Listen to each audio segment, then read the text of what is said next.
Intră, intră. Guten Morgen. Guten Morgen. Guten Morgen. Trebuie să fii Bogdana. Așa scrie aici. Chiar ea. Da. Văd că deja te-ai schimbat. Da, mi-a dat gardianul șef ponositele astea. Dar ce faci nazuri acum? Doar ești plătită. Sper. Cum adică sper? Din informațiile pe care le am, ești la prima reprezentație. Nu.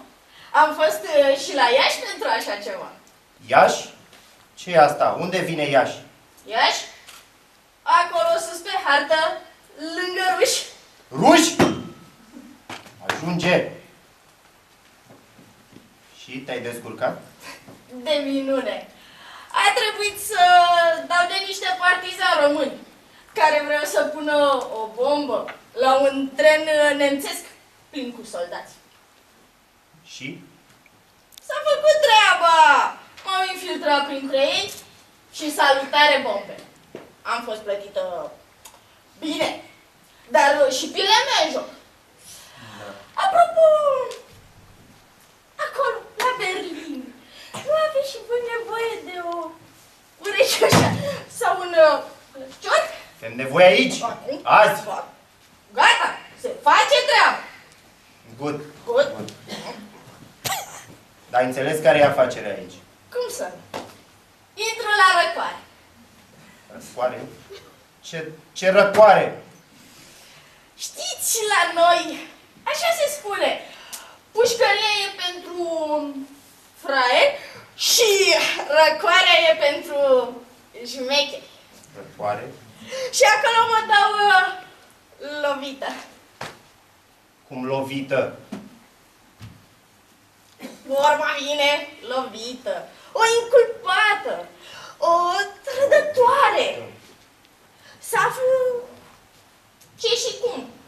Cu nenorocirea asta de a nimicit armata noastră. Cum armata noastră? Că doar tu... Că doar eu ce? Armata noastră, a nemților, că eu doar ce-ai fi? Copilă din Papua Guinee. Ce Papua Guinee? General. Numai armată știi. Văd. Ce e cu generalul? Nu mă uitam bine la grade. Credeam că ești general. Asta este insultă, nu permit! Doamna ofițer, nu te enerva, că avem amândoi treabă. Și apoi trebuie să aflu repede ce și cum acolo la vizuină. Cine merge la vizuină, Bogdana? Ce vizuină? Răcoare? Eu merg la vizuină, că doar noi merge tu. Lovită? Vizuina e tot pușcărie. Vizuină? Aha, vezi? Ah, da, înțeleg. Da, am înțeles. În sfârșit. Vezi? Da. Dar știți, de bani nu s-a pomenit nimica. Nu? Nici nu s-a pomenit cuvântul și este și pielea mea în joc. Și eu lucrez aici. Da. Da. Bine, Da. Cezara! Cezara! Taci. Cezara! Trebuie un contract cu domnișoara asta, cum îi spune, Bogdana. Contract? Domnișoară, Contract. spune-i cum vrei, dar să nu plec cu Gloria acasă. Auf Wiedersehen. Păi stai, domnișoară. Păi nu mă întorc cu partitura.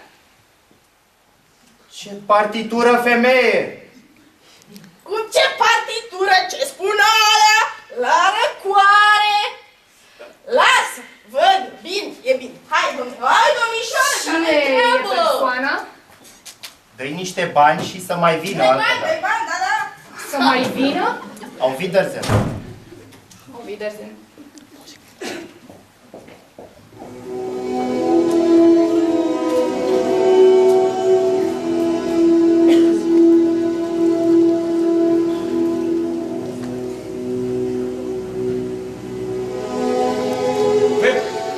comandat? faci? Cum merge? Bine, her comandant. Prima oară am început să lucrez la piesa Cine știe ce aduc zorile în anul 1994.